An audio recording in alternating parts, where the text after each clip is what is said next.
Okay, so property poacher investigation, what do they want to know first? Because, you know, if you don't know the law as well as we do, you just don't know the degree that they did it the obviously illegal and worst way. Well, not worst, probably one of the worst ways. Okay, I'm sure we can all think of worse ways, but this way is really one of the worst ways, because they really thought that she was just going to be trafficked off to jail and would never be able to sound some kind of alarm. Okay, and so we all know what you're thinking is like, what is even an alarm that you could sound when you already know your cops and your courts are corrupt? Well, she sounded a lot of alarms, you know, and she put it all out there, so she sounded the right alarms. But they really thought that the way that they were doing this would silence her completely and just kill her off.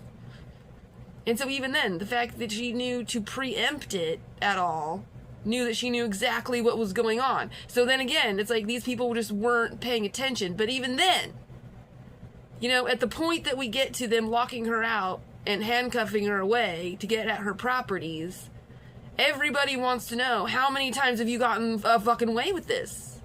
I mean, it's the obvious first question. It's the obvious first question for anybody that can look at this and know exactly what you're looking at. It's the obvious first question is, how many fucking times have you gotten away with this? So that's why we don't understand why they did it like that.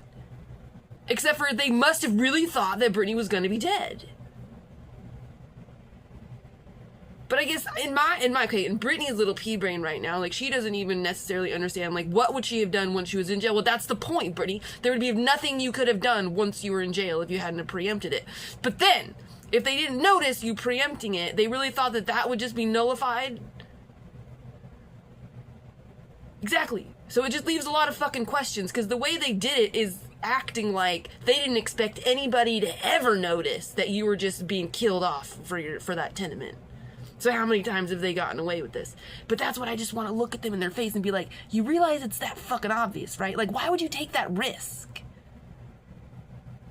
It's like, you must have really thought you knew exactly who... You must have really thought you knew everything about everything. You had the whole system clamped down. And it frustrates people.